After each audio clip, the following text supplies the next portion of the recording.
I stood motionless in the vast cathedral, the air so heavy it felt like it was suffocating me. My hands gripped the edge of the polished oak pew in the very back row, knuckles white from the pressure. Before me lay my father's coffin, Lennox Marlowe, the once all-powerful steel industry billionaire who had ruled a colossal business empire for decades. He had died at 70, and now he lay there, motionless in an immaculate black suit, his face pale beneath the thick layer of makeup that Miranda had no doubt personally supervised.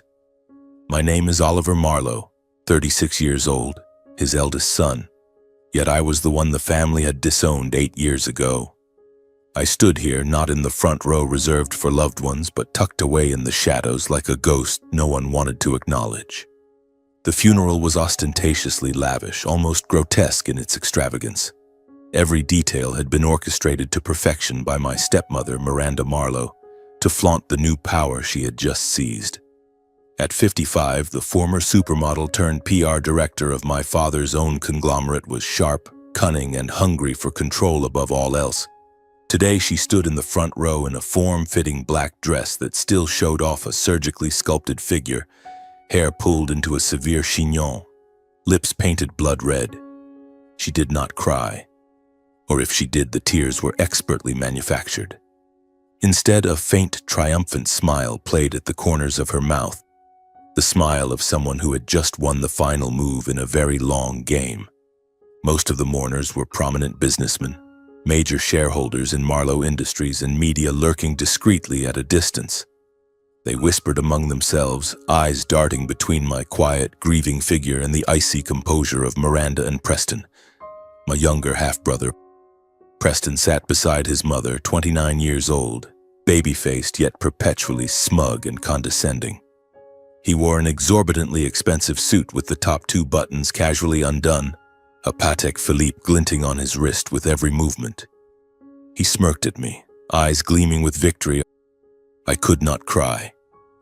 Tears welled up, then stopped at the corners of my eyes, choking in my chest like pain with no escape. The cloying scent of white lilies from the casket filled the air, mingling with polished wood and the cathedral's cold stone. Everything felt staged, more theater than farewell. The service began with solemn ritual. The priest's voice echoed from the high pulpit reading scripture, but I barely heard a word. My mind drifted to distant memories, my eyes fixed on my father's face. His hands were folded over his chest, those thin, once powerful fingers that had signed billion-dollar deals and once struck me across the face when I was 28 for daring to expose embezzlement inside the company. Now they were cold and still forever. Then Miranda took the podium. She walked slowly, her high heels clicking deliberately on the marble floor, the sound reverberating through the vast space. The entire cathedral fell instantly silent, every gaze locked on her. She grasped the microphone, drew a dramatic breath, the practiced inhale of a seasoned performer, and turned fully toward me, her eyes cutting like knives straight into my heart. "Dear friends," her voice rang out smooth and artificially warm. "Today we gather to bid farewell to a legend of American steel, a great man. Lennox Marlowe, my husband, the father, and of some of us here." She paused deliberately, letting the phrase hang in the air so everyone understood exactly whom "some of us" referred to. Whispers rippled through the pews. Heat rushed to my ears. My face burned despite the cathedral's chill. "The Marlowe empire he built will not end," Miranda continued, her voice rising with confidence.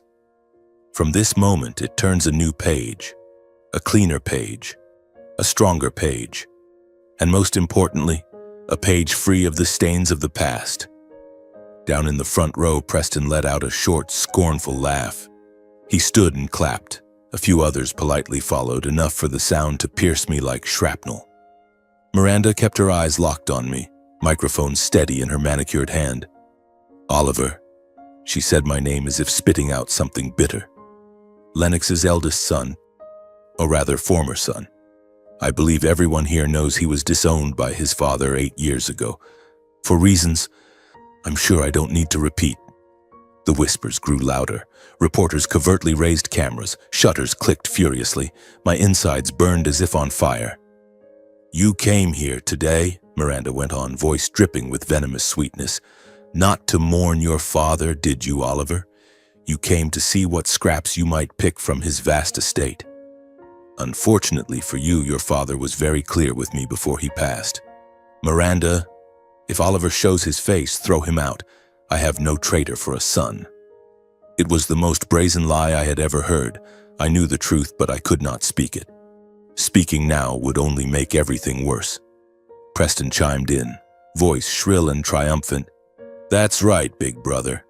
Dad disowned you ages ago. You're just here to beg, aren't you? Go back to your little woodworking shop and build coffins for other people. Laughter erupted throughout the cathedral, not from everyone, but from enough to feel like 1,000 needles piercing my skin. Miranda raised a hand for silence, then concluded in a voice that echoed off the vaulted ceiling. So, if you have any shred of dignity left, leave now. Do not further soil my husband's funeral or the Marlowe family name. I looked at my father one last time. Really looked. His face was so calm, as if merely asleep. I wanted to rush forward, to touch him, to scream that I still loved him even though he had chosen them over me. But I could not. I turned and walked away, the rows of mourners parting like the Red Sea before a leper. No one met my eyes. Some looked pitying. Some looked contemptuous. Some simply enjoyed the drama. Outside the cathedral doors, I stopped beneath the ancient elm whose shade seemed to shield a piece of the world from view. I could not take another step. From a distance across the cold gray stone courtyard, I watched the gravediggers slowly lower my father's casket into the earth. Clods of dirt began to fall, each thud striking my chest like a hammer. Miranda stood at the edge of the grave, face contorted with theatrical tears, hand pressed to her heart as if in unbearable agony. Preston draped an arm around his mother's shoulders, clutching her tightly, playing the role of the devastated son to perfection. The crowd bowed their heads, completely convinced by their performance. And I, excluded from that picture as if I had never belonged.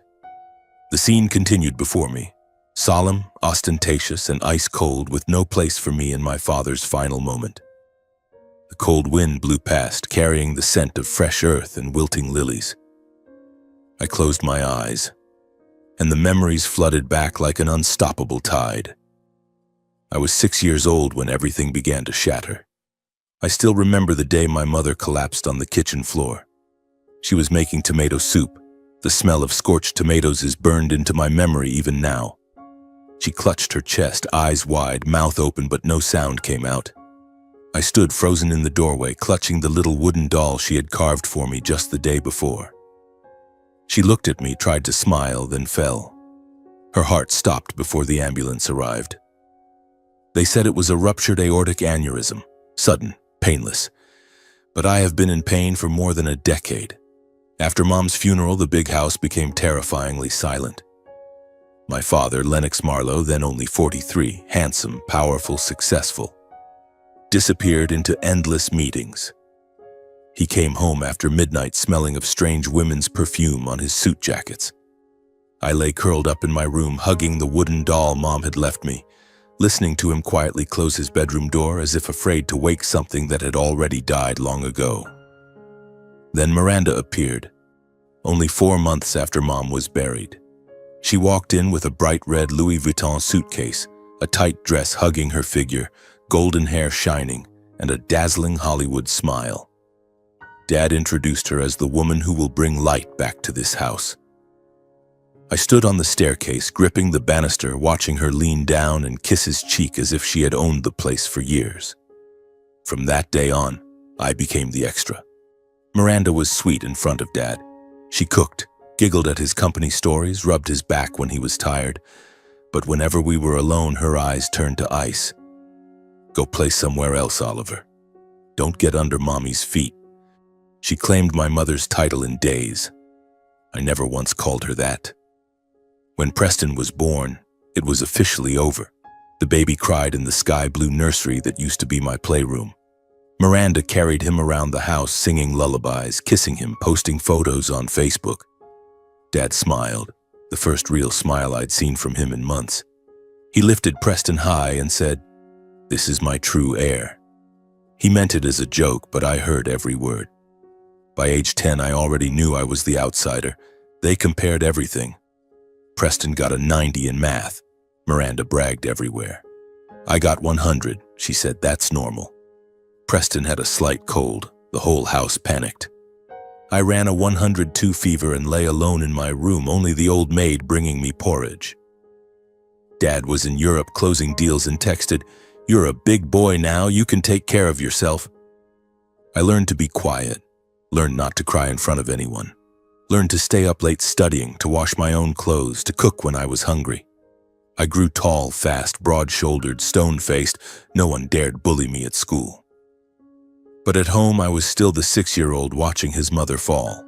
At 18, the day I received a full scholarship to engineering school, I packed my things and left without saying goodbye. Dad was in Dubai. Miranda texted, "Good luck. Try not to disappoint us any further." I replied with one word, "Yes." 7 years later, at 25, I came back. I had graduated with honors, had a steady job at a small firm, but something nameless still ached for my father. I thought maybe he missed me too. Maybe time had made him see. I wore my best suit, walked into Marlowe Tower, and asked to see him. He received me in the big boardroom, Miranda at his side, Preston, then 18, lounging with his legs crossed. Dad looked me up and down and asked, "What do you want?" Not "you're back" or "how are you?" Just, "What do you want?" I said I wanted to work at the company, to be closer to him. He smirked. "Fine. Start in the basement archives. Do well and maybe you'll move up." Miranda smiled. Preston laughed out loud. I accepted. I worked like a madman, 15-hour days, weekends too. I found errors in financial reports, fixed them without complaint. I proposed production improvements that saved millions. Slowly I rose to planning, then operations. I thought I was proving my worth. I thought he would eventually look at me differently. I was wrong. At 28, I accidentally opened a hidden folder on his computer. Ghost expenses, shell companies in the Caymans, tax evasion schemes so sophisticated they made my blood run cold. I printed everything and confronted him in his office at midnight. The fight exploded like a bomb. I shouted that he was destroying everything he had built. He slammed the desk and roared that I was naive, that this is how you survive in the real world. I said I would go to the authorities. He laughed. "You'd destroy your own family?" Miranda walked in right then. She didn't need to hear the whole story. She put an arm around Dad and whispered something in his ear. The next morning I was fired. Not a normal dismissal. He called security, stood watching while I packed my things in front of the entire staff, and announced loudly so everyone could hear, "Oliver Marlowe is no longer part of this family. He is no longer my son." I walked out of Marlowe Tower carrying a cardboard box, rain pouring down. I didn't cry. I had run out of tears long ago. After that, I started over, truly from zero. I did any job I could find. Laborer on construction sites, plumber, long-haul truck driver. My hands grew calloused. My back ached every morning, but my heart felt strangely light. For the first time in my life, I was free of the shadow called Marlowe. Then I met Amelia. She walked into my makeshift woodworking shop to repair an antique chair. She wore an oversized sweater, hair in a ponytail, and smiled so gently I forgot to greet her. She didn't know who I was, didn't know I had once been a Marlowe heir. She just looked at the scars on my hands and asked, "How long have you been working with wood? You have beautiful hands." We fell in love fast, like wildfire. Amelia never pried about my past until I was ready to tell her. She simply held me on nights I woke from nightmares. She gave me Lillian, our little girl with her mother's green eyes and my smile.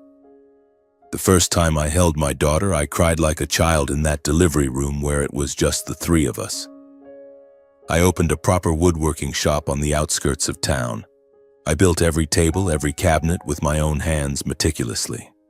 I never lied to customers, never cut corners on materials, never chased dirty profits.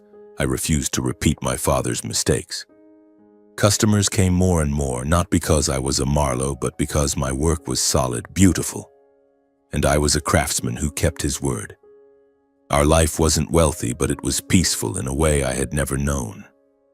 Every morning opening the shop, every evening holding Lillian and hearing Amelia laugh, I felt my heart grow lighter.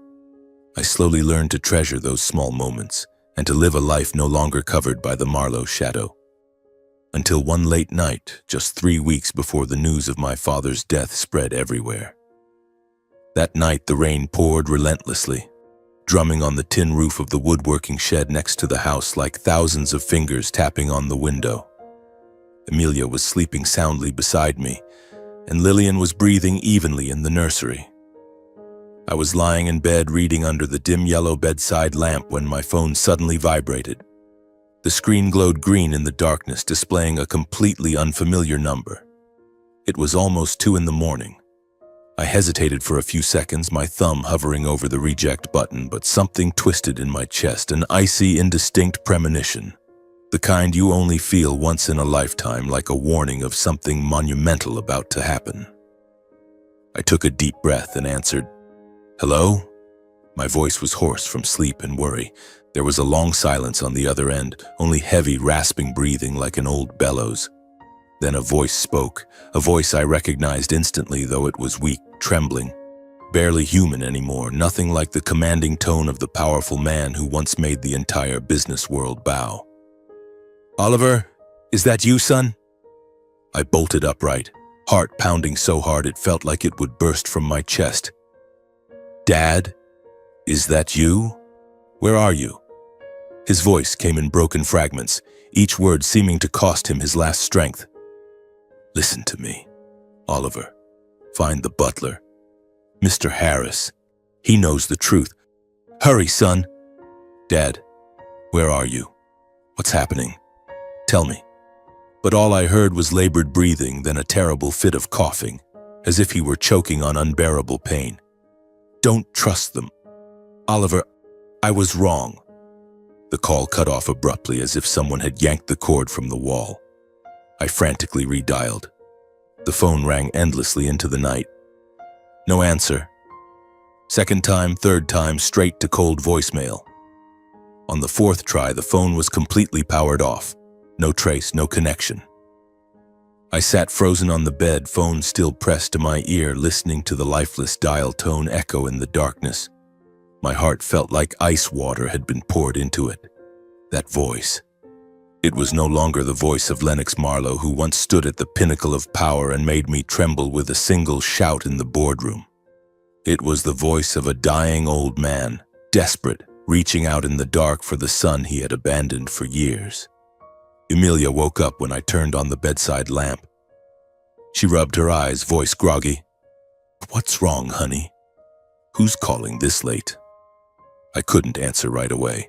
I just shook my head, throat choked. My dad called." Amelia fell silent, then wrapped her arms around me from behind. She knew everything, knew I still hurt because of him, even though I never said it out loud. That night I couldn't sleep. I lay staring at the dark ceiling, my father's broken words looping in my head like a scratched record. "Find the butler. The truth. Don't trust them." I was wrong.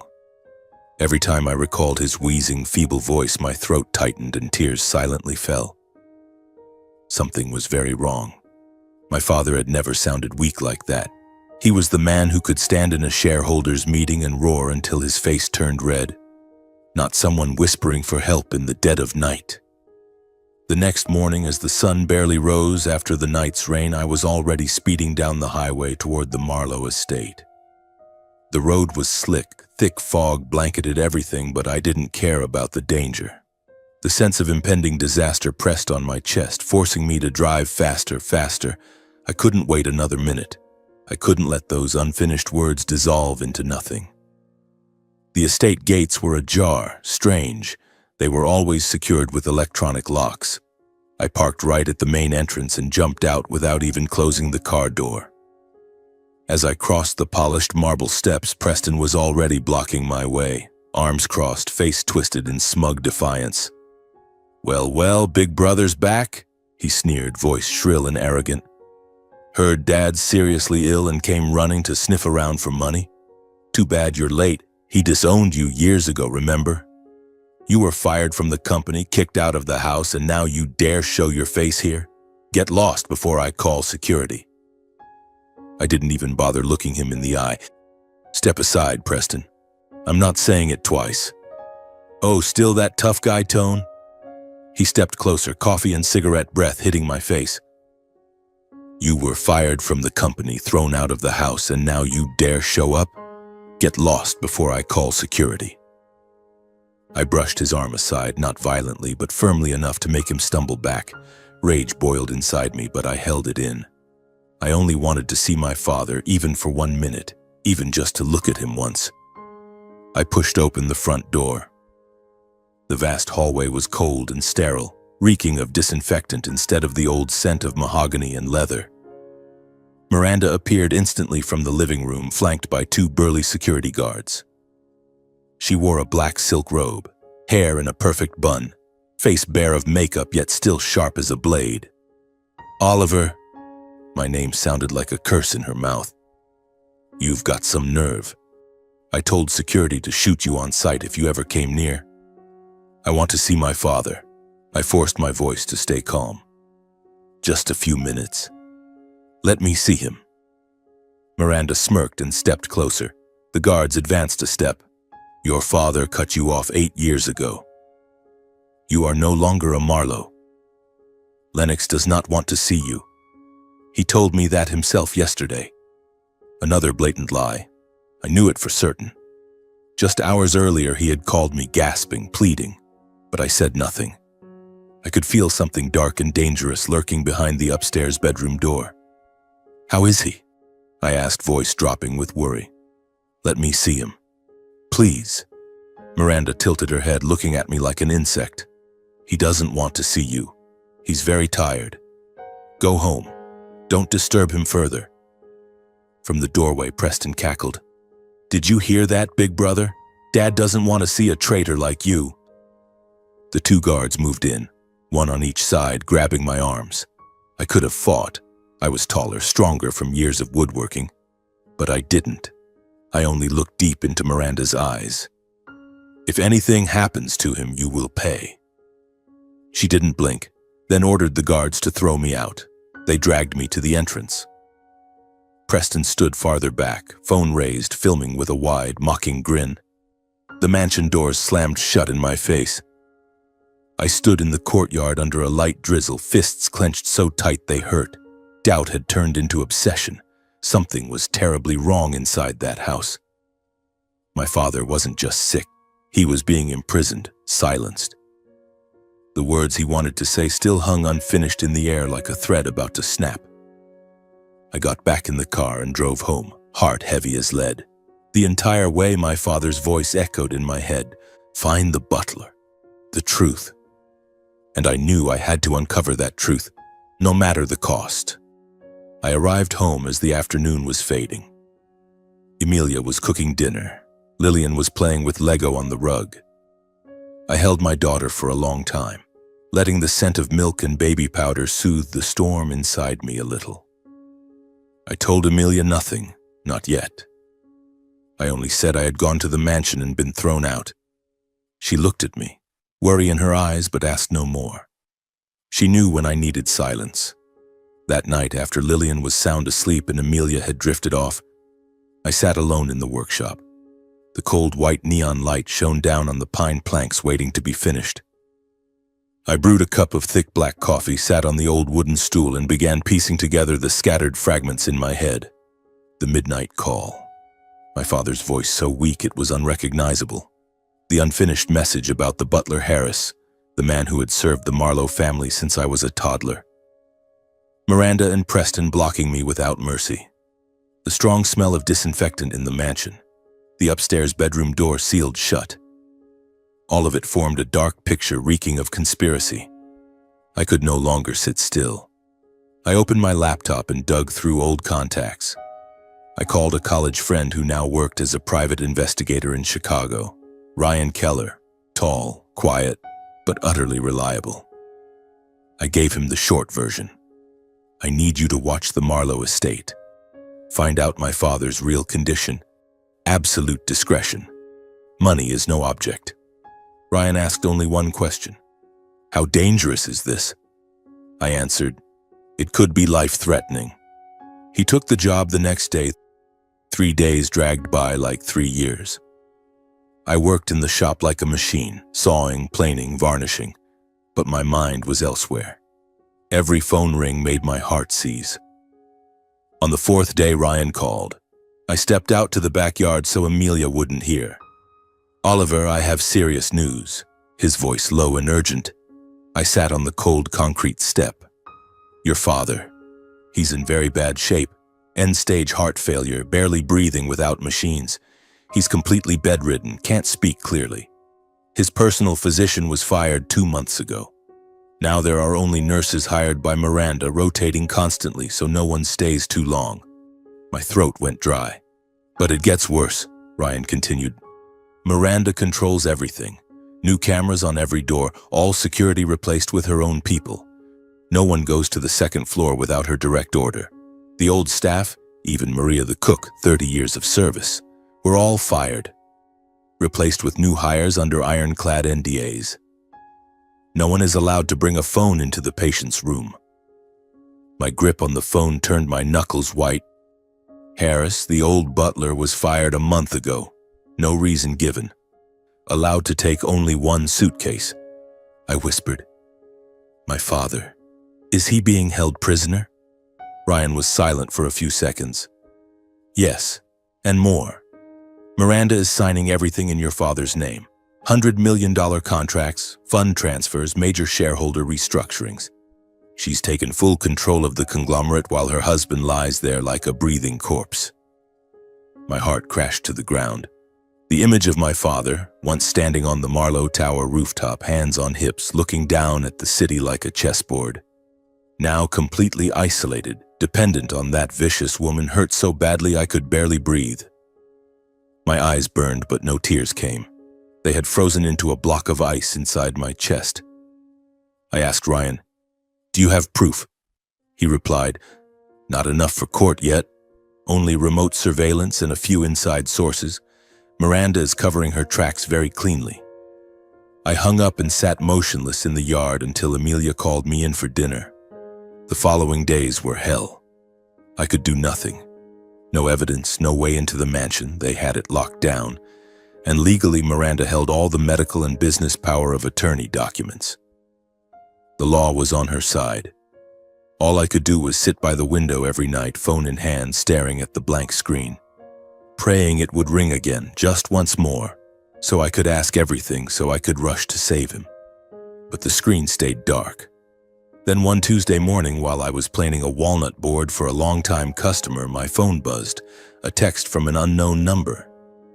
Mr. Lennox Marlowe passed away at 4:17 a.m. Funeral arrangements to be announced later.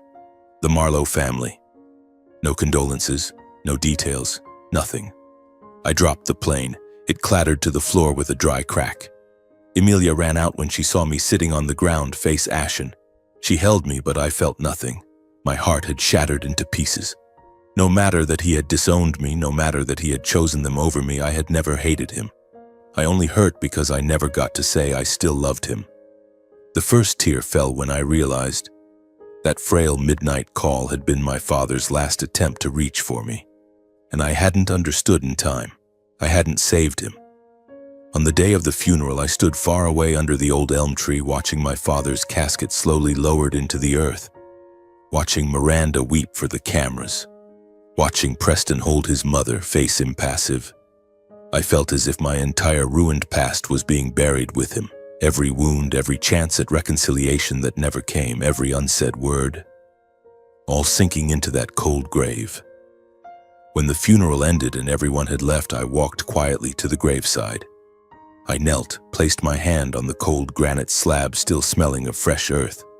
I sat there for hours in silence, as if listening for the things my father never finished saying, as if waiting for him to reach up from the ground and take my hand one last time.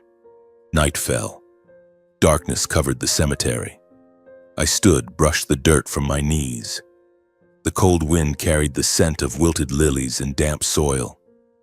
I left the cemetery carrying a heavy sense of loss, yet at the same time a burning certainty blazed in my chest. My father's death was not simply illness. Behind it lay truths that had been hidden, buried with him. And I would dig them up, even if it cost me my entire life. The days after the funeral passed as if through fog. I worked in the workshop until I dropped, trying not to think, but every stroke of the plane, every cut of the saw brought back the image of my father lying motionless in his coffin. I didn't cry again. There was only a weight on my chest that grew heavier by the day. Then, on a Friday morning while I was making coffee in the kitchen, my phone rang. An unfamiliar number with the Marlowe corporate area code. I answered. My heart missed a beat. "Hello, Oliver Marlowe speaking. Who is this?" A middle-aged man's voice, polite but ice-cold. "Good morning, Mr. Marlowe. This is Malcolm Pierce, Chief Counsel representing Marlowe Industries in the estate of Mr. Lennox Marlowe. I'm calling to inform you that the formal reading of Mr. Lennox Marlowe's last will and testament will take place next Monday at 10 a.m. in the 68th floor boardroom of Marlowe Tower. Your presence is required. By the terms of the will itself." I was silent for several seconds. "Required? After everything?" "I'll be there," I answered, voice rough. Malcolm Pierce hung up without another word. I set the phone down, hand trembling slightly. A fragile, foolish spark of hope flickered inside me. Maybe Dad had remembered me after all. Maybe he had left me something, even just a written apology. I decided to go, even knowing I was walking straight into the lion's den. On Monday, I wore the only suit left in my closet, the dark gray one I'd bought for my wedding to Amelia. I kissed my wife and daughter goodbye, lying that I had a big client meeting. Amelia looked at me for a long time. She understood everything without a word. She just hugged me tightly and whispered, "Come home to me, no matter what happens." Marlowe Tower still towered into the sky, black glass gleaming in the morning sun. I walked into the lobby feeling as if I had been thrown 8 years back in time, to the day I was thrown out carrying a cardboard box. The elevator took me to the 68th floor. The doors opened onto the crimson-carpeted hallway. The familiar scent of leather and sandalwood hit me. I walked down the corridor, leather shoes barely making a sound on the thick carpet, each step making my heart beat harder. The doors to the main boardroom stood open. I stepped inside. Miranda sat at the head of the long table, black dress clinging to her body, hair in a severe bun, arms folded with absolute confidence. Preston sat to her right, legs crossed, phone in hand, lips curled in a sneer the moment he saw me. Malcolm Pierce sat at the far end, thick folders in front of him, face expressionless. Only the four of us in a room large enough for 100. Preston spoke first, voice shrill and triumphant. "Well, well, Big Brother showed up after all. Came sniffing for money? Save your time, you're getting nothing. Go back to making chairs for people." Miranda said nothing, only shook her head slightly, a cold smile playing at the corner of her mouth. She looked me up and down as if to say, "How dare you dirty this room with your presence?" I didn't reply. I simply pulled out the chair at the far end of the table and sat, back straight, face calm. I would not give them the satisfaction of seeing me tremble. Malcolm Pierce cleared his throat and opened the folder. "We will begin. This is the last will and testament of Mr. Lennox Marlowe, executed and notarized on October 14th of this year, bearing his signature and those of 2 witnesses." I clenched my fists under the table. The lawyer began reading in a flat, mechanical voice. "All controlling shares in Marlowe Steel Corporation, real estate holdings in New York, the Hamptons, Aspen, and Miami, together with all investment funds, charitable trusts, and personal bank accounts, are transferred in full ownership to Mrs. Miranda Marlowe and Mr. Preston Marlowe in a 60-40 split." Preston smirked and flashed a victory sign at his mother.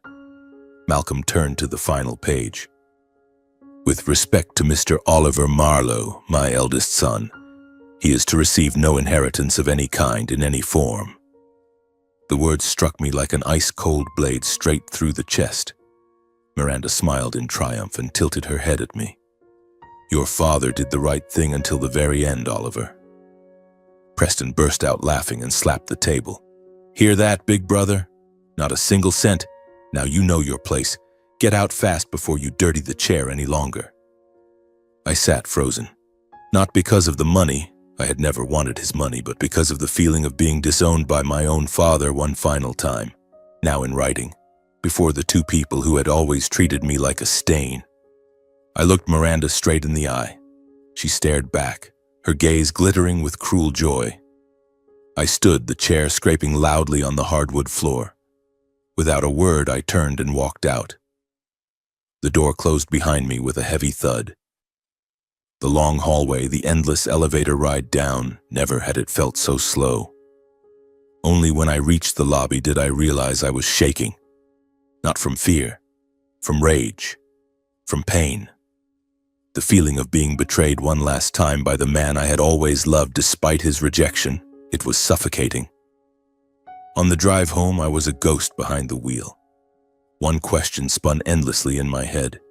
Why did he treat me like this? When I got home, I didn't go inside right away. I sat in the car in the driveway, staring at our little house. Warm yellow light spilling from the windows, Emilia setting the table, Lillian dancing around her. I sat there until night fell completely. When I finally walked in, Emilia took one look at me and knew everything. She asked nothing. She just held me tight. I sat alone in my office until midnight. I pulled out the paper where I had written down every detail I remembered from Dad's last call. His frail voice, the broken sentences, the warning to find Harris. The final words, "Don't trust them." Everything contradicted the will I had just heard. The more I thought about it, the more wrong it felt. My father could not have been that cruel in his final moments. He could not have handed everything to the two people who had imprisoned him without leaving even one line for me. Something was terribly, terribly wrong. And I would uncover it even if I had to tear the entire empire apart to bring it into the light. I didn't sleep that night. I sat in the workshop until dawn, with only the cold white neon light and the smell of sawdust for company. In my head, there was just one lead left. Mr. Harris, the butler who had served the Marlowe family since before I was born. Ryan had reported that he was fired under suspicious circumstances, no reason given, just overnight. If my father wanted me to find him, then Harris definitely knew something. The next morning, I called Ryan again. "Find Mr. Harris's address for me. Whatever it takes." Less than 2 hours later, Ryan texted, "A small house on the northern outskirts of Chicago in an old retirement neighborhood." I kissed Emilia and Lillian goodbye, lying that I had to deliver a table to a distant client. Emilia looked at me for a long time, eyes full of worry, but she only nodded and whispered, "Be careful, love." I drove for 3 hours, through empty highways and late autumn cornfields turning yellow and brittle. The house appeared at the end of a dirt road, a single-story wooden cottage with a steep roof, peeling white paint, and a front yard with only a few withered rose bushes. I parked, took a deep breath, and knocked. The door opened almost instantly. Mr. Harris stood there, hair snow-white, back more stooped than I remembered, but his eyes still sharp and sorrowful. He wore an old sweater and held a smoking cigarette. When he saw me, there was no surprise on his face, only a look of long-awaited recognition, as if he had known this day would come years ago. His voice was hoarse with age. "Oliver, come in, son." I stepped inside. The air was warm, smelling of freshly baked cookies and old wood. The house was tiny, just a living room with a fireplace and a few faded photographs on the walls. Dad in his younger days, me as a toddler, the whole family before everything fell apart. Mr. Harris pointed to the worn armchair by the fire. "Sit down. Tea?" I shook my head. I couldn't wait any longer. I went straight to the point. "Mr. Harris, my father called me the night before he died. He said, 'Find you. You would tell me the truth.'" Mr. Harris's face suddenly crumpled. He set his teacup down with trembling hands and sat across from me. He was silent for a very long time, as if wrestling with the most painful memory of his life. I waited, afraid to push. Finally, he sighed, voice shaking. "I've been waiting for you since the day they threw me out. I knew you would come sooner or later." And he began to tell me that ever since my father's heart failure became severe, he could barely care for himself. He was bedridden, on oxygen, speech difficult. Miranda immediately seized control. She replaced all the old staff, installed cameras everywhere, forbade anyone from going to the second floor without her direct order. Everything, medicine, food, schedule, had to follow her orders, Mr. Harris said, staring into the fire. Anyone who disobeyed was fired on the spot. Maria, who cooked for the family for 30 years, was dismissed. The old nurse, too. Only new people remained, people who only knew how to obey. He told me my father was treated coldly, even cruelly. Miranda often entered the room to scold him, calling him a burden, blaming him for letting the company weaken.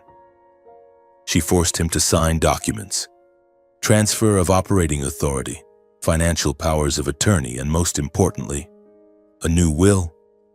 Preston was worse, Mr. Harris said through clenched teeth. He hardly visited, only showed up when a signature was needed. He shouted in your father's face, called him a useless old man. Once he hit him. I saw it through the crack in the door. Your father couldn't fight back. He just lay there and took it. When Dad stubbornly refused to sign the fake will they presented, the one giving everything to Miranda and Preston, the real coercion began. Food rations cut, pain medication doses reduced. They let him suffer, let him weaken, hoping he would give in. His final days were hell, Mr. Harris whispered, voice breaking. He was utterly alone in the house he had built. No friends, no relatives allowed in. Only Miranda and Preston, the two people he had trusted most, circling him like vultures. He paused to wipe tears with a trembling hand. That last night, after the house was asleep, I slipped into his room. He lay there, eyes wide open, gasping. I knew he was slipping away. I gave him my phone. I said, "Call Oliver, sir. This is your last chance." He took it with shaking hands and dialed from memory. I stood outside the door, keeping watch. Mr. Harris looked straight into my eyes, tears rolling down his wrinkled cheeks. He only managed a few words. Then Miranda woke up and discovered us. She didn't hear the conversation, but it was enough to know what I had done. She called security and had me thrown out at 3 in the morning. I only had time to grab one suitcase. I never got to say goodbye. I sat there, frozen. Everything around me seemed to collapse. The image of my father, the man who once made the entire business world tremble, being abused, beaten, starved of medicine simply because he refused to sign papers. My chest ached as if someone were crushing my heart. I trembled, not from fear, from rage. Rage so fierce I wanted to scream, wanted to storm the mansion right then and strangle both mother and son.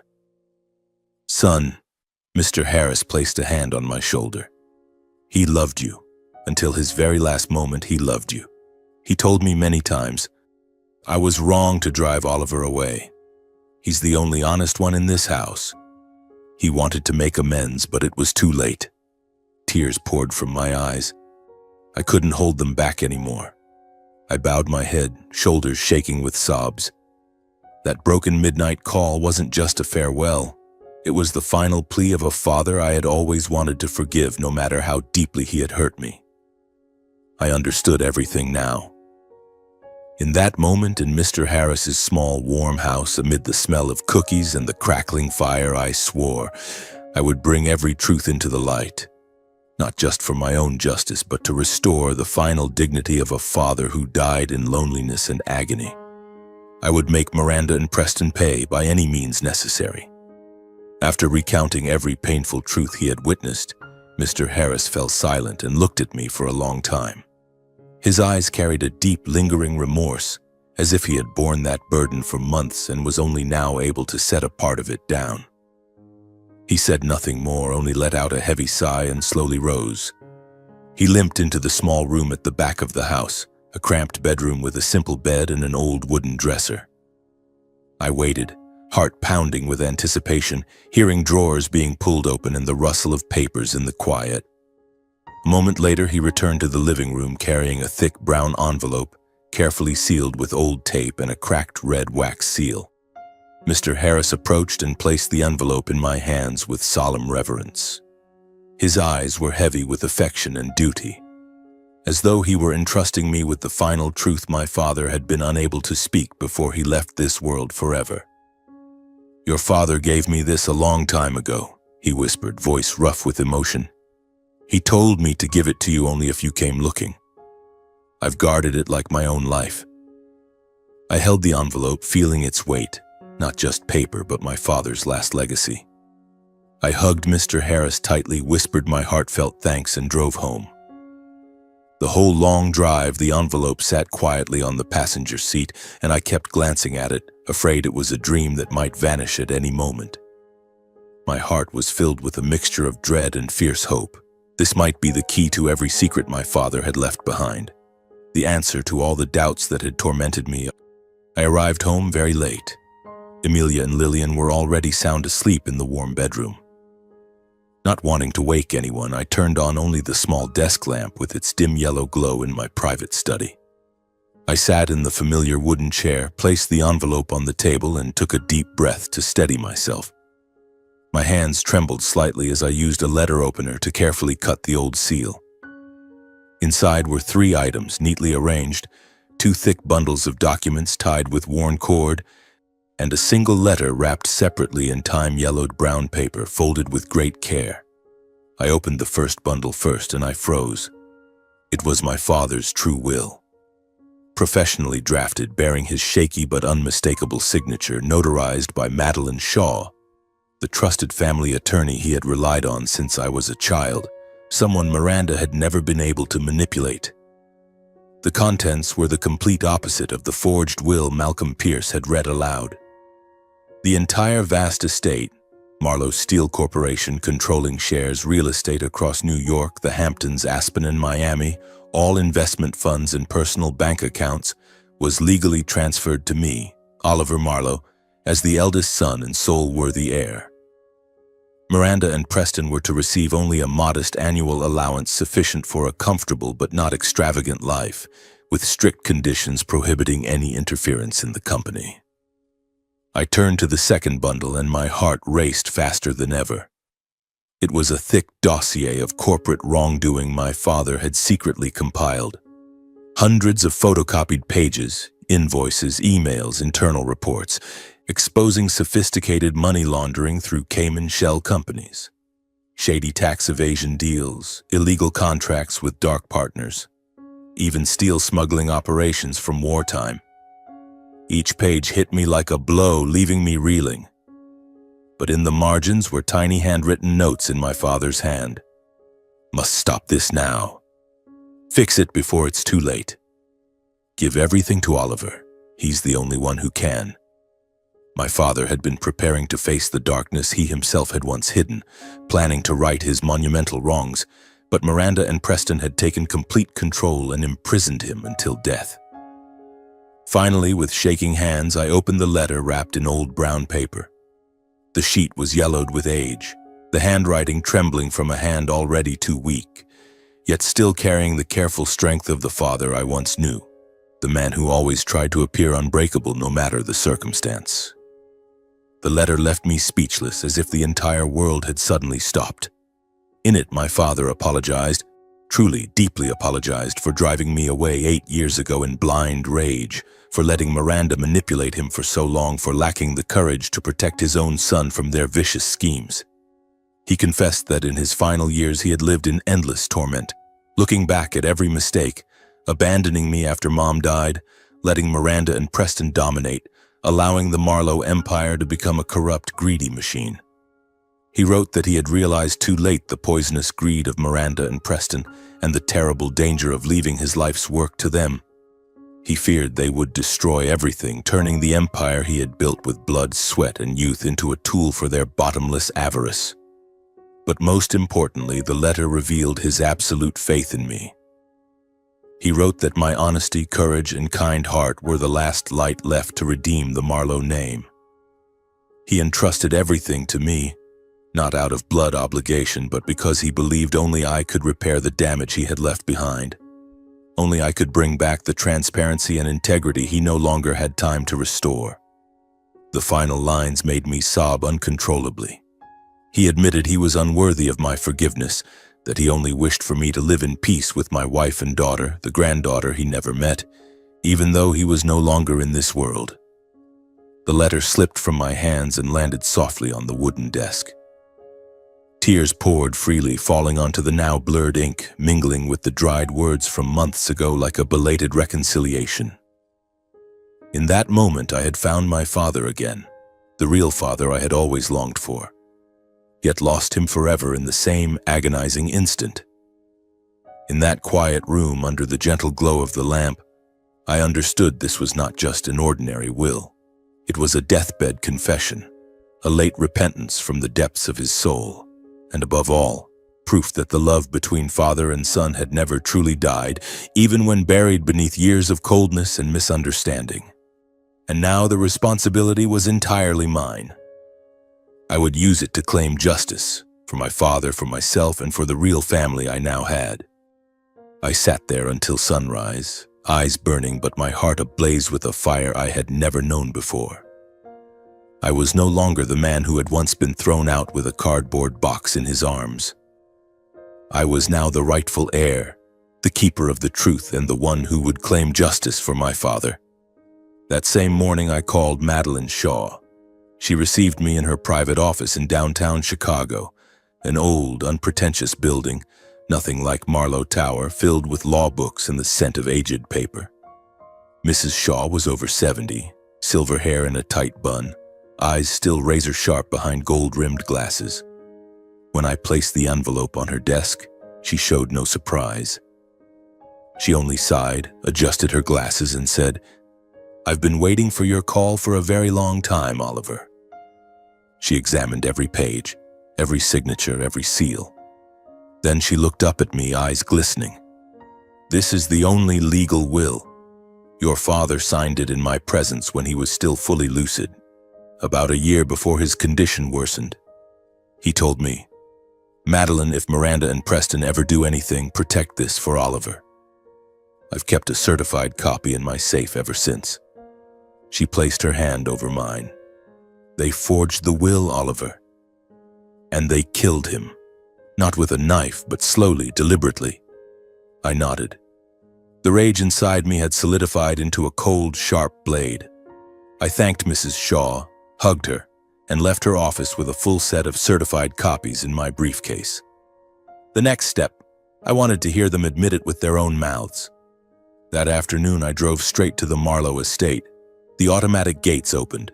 The new guards recognized me through the cameras, now aware that the eldest young master was no longer someone they could stop. I parked right at the front entrance and stepped out with the briefcase in hand. The new staff, unfamiliar faces, bowed and stepped aside as I walked through the hallway. The air in the house was thick, still carrying the lingering smell of disinfectant, now mixed with another scent: fear.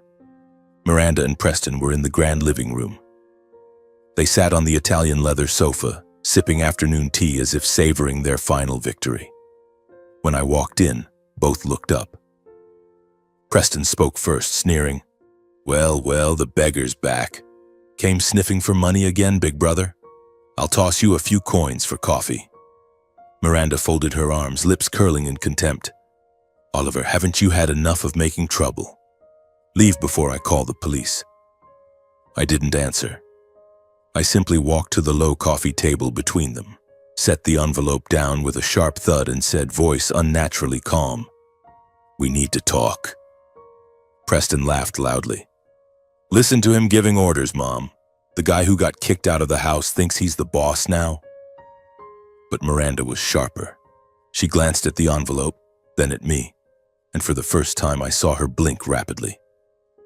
I opened the envelope, took out the certified copy of the true will and my father's handwritten letter, and placed them on the table. This is my father's real will, signed in the presence of Madeline Shaw. Fully legal.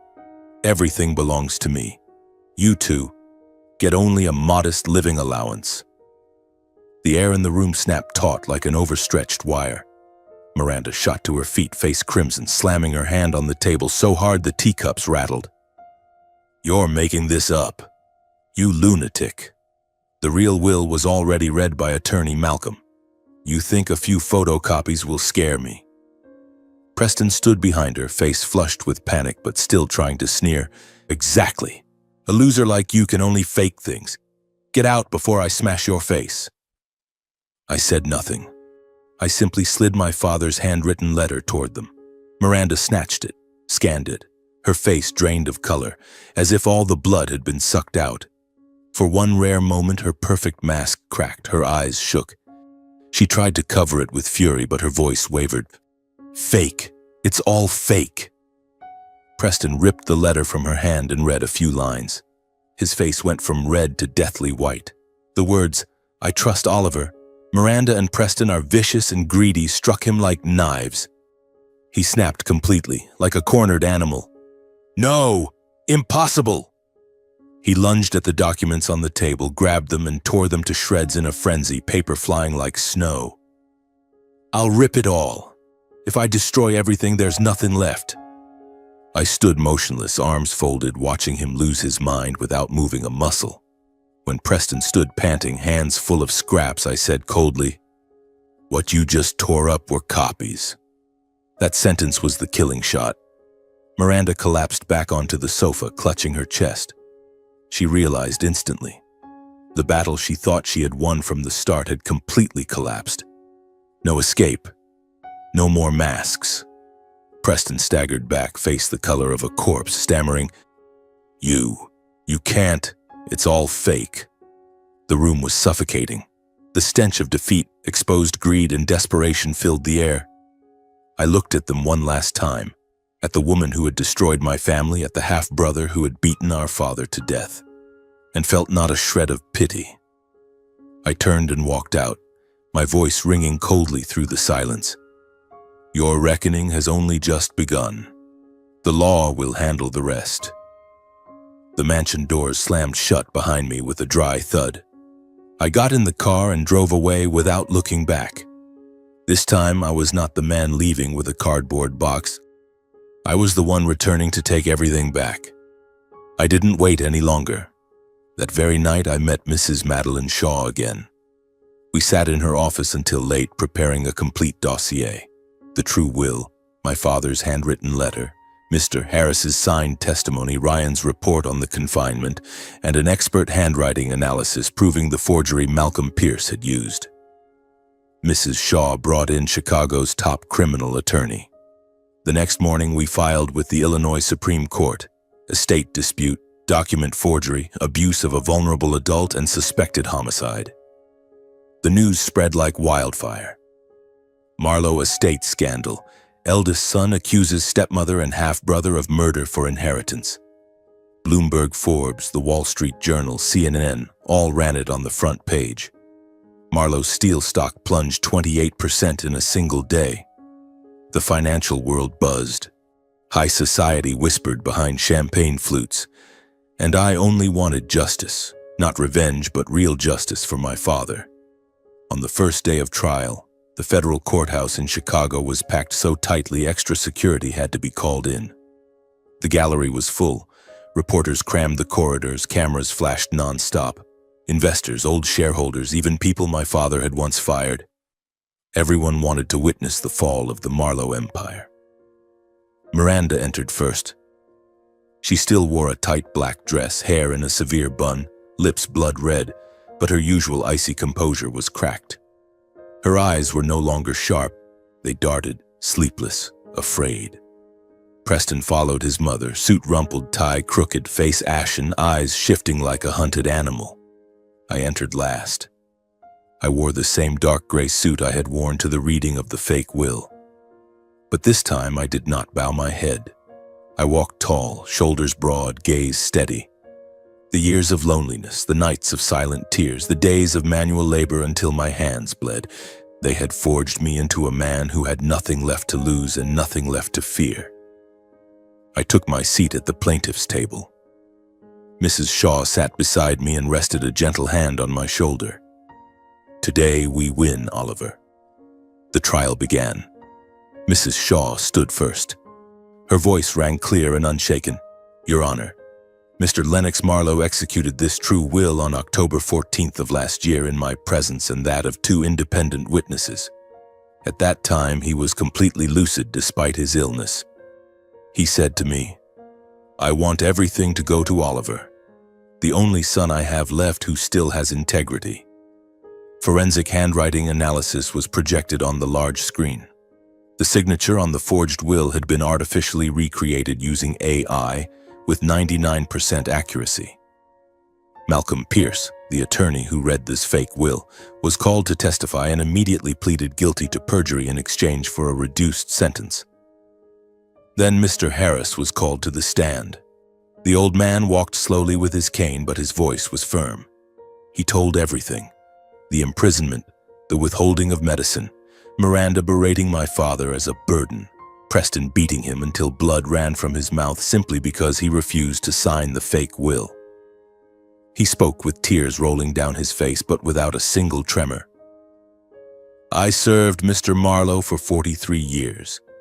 I had never seen him so broken. He died alone in agony because of the greed of those 2 people."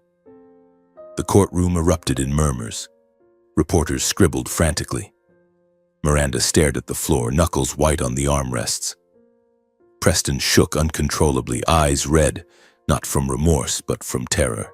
Legally obtained hidden camera footage authorized by the court was played. Preston screaming in the sick room, "Sign it, old man.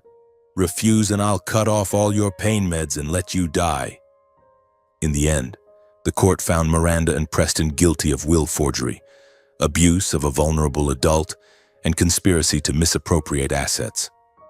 Miranda was sentenced to 18 years in prison, ordered to repay every cent she had taken and to compensate for damages. Preston received 12 years plus 5 years probation upon release and was permanently stripped of any claim to Lennox's estate. American media called it the most humiliating collapse in U.S. high society history. Within 48 hours of the verdict, the entire estate was restored to me. I took control of Marlowe Industries the following week. I held no victory party.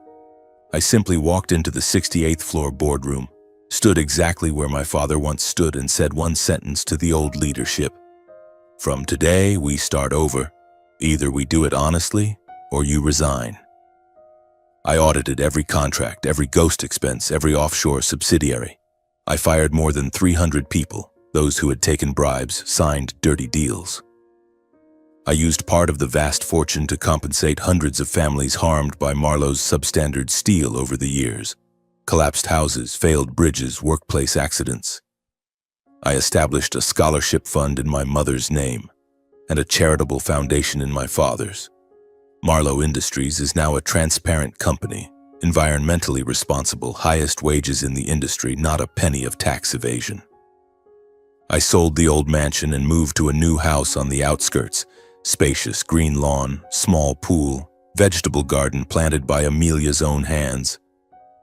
Lillian has her own room filled with wooden toys I made myself. We adopted a golden retriever named Hope. My life is truly peaceful now. I wake at 6, make coffee for Amelia, drive Lillian to school, then go to work. In the evenings, I hold my daughter, listen to her tell me how the teacher praised her drawing, hear Amelia laugh when I recount the day. I no longer have nightmares. I no longer wake in the night with a start. The truth has been laid bare before the law. Justice has been served, not just for me, but for my father.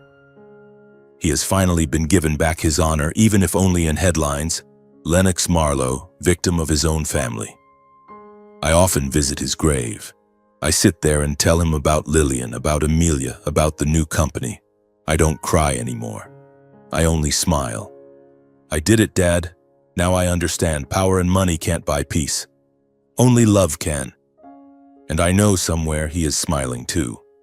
After everything that happened, The sleepless nights, the silent tears, the years of loneliness, the days in court watching my enemies collapse. I came to a simple yet painfully sharp truth. Power and wealth were never the answer to happiness. They are only illusions. They blind people, make them trade away the most precious things, only to end up alone in a cold room, tortured to death by the very people closest to them. My father had everything: money, fame, a name that echoed across America. Yet he died in utter solitude. Miranda and Preston had everything within reach, yet they lost it all, left with nothing but prison walls and the contempt of the entire world. True happiness comes only from people. From Amelia's embrace every night, from Lillian's bright laughter as she runs barefoot across the grass, from the afternoons I spend in the workshop shaping the curves of a family dining table, knowing that tonight 3 people will sit around it, talking and laughing together. I once thought I was alone in my childhood because I was inadequate, because I wasn't strong enough, wasn't worthy. Now I understand. It wasn't me who was wrong. It was that family. They chose ambition over love. They chose money over hugs. They chose power over listening to a child growing up in the void left by his mother. I was never the extra one. I was simply born into the wrong family. The fact that my father was coerced until his final breath is the deepest wound, but also the greatest lesson. Greed never knows when to stop. It is like fire. At first just a small, comforting flame, but if left unchecked, it will burn down the entire forest.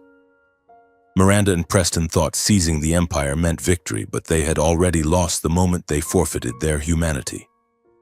My father was once swept away by greed too, but at least he woke up before it was too late. They never did. And they paid with their freedom. I have learned forgiveness, not to erase their crimes. Miranda and Preston's crimes will forever be recorded in law books and history. I forgive to free myself, so I no longer wake at midnight with clenched fists full of rage, so that when I hold Lillian, I pass on only the peace of the present, not the wounds I once carried. Forgiveness is not weakness. It is the greatest strength I have ever possessed. Now I give every spare moment to my wife and daughter. I take Lillian to the park, teach her to carve wood, tell her about the grandmother she never met. I listen to Amelia describe an ordinary day as if it were the best story in the world. I understand that the most precious legacy a father can leave is not money or a corporation. It is presence, unconditional love, the certainty that when a child runs home, Dad will always be there. I vow to raise Lillian the way I always wished I had been raised, with kindness, with listening, with absolute safety. Never comparing, never abandoning, never letting her feel like the extra one. I want her to grow up knowing her worth lies in her heart, not in a bank account. I run Marlowe Industries with total transparency. Financial reports clear to the last digit, every decision putting people and the planet before shady profits. I will not let my father's darkness or Miranda's shadow fall on the next generation. I want employees to look at me and see a decent leader, not a tyrant everyone bows to in fear. From my own life, I have learned one simple truth. Sometimes to defend what is right, you have to stand alone. I stood alone for a long time, at the funeral where I was humiliated, in the sleepless nights of doubt, in the courtroom when the world saw me as a madman. But it was in those moments of solitude that I was strongest. No one could buy me, no one could threaten me, because I had nothing left to lose, except the real family I built myself. I believe everyone has a moment that decides who they will become. My father had his, late, but he chose correctly. Miranda and Preston did not. They chose to sink deeper into darkness. And I chose light, even though it cost me the most painful years of my life.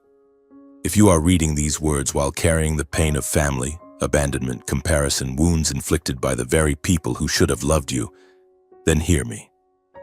Do not let the past chain your future. Your true worth does not lie in where you were born or the name on your birth certificate. It lies in how you choose to live, how you choose to love, how you choose to become a better person. Live upright, Keep your heart clean. Be kind even when the world is not kind to you. Because in the end, justice always finds its way, even if it sometimes has to take a very long detour.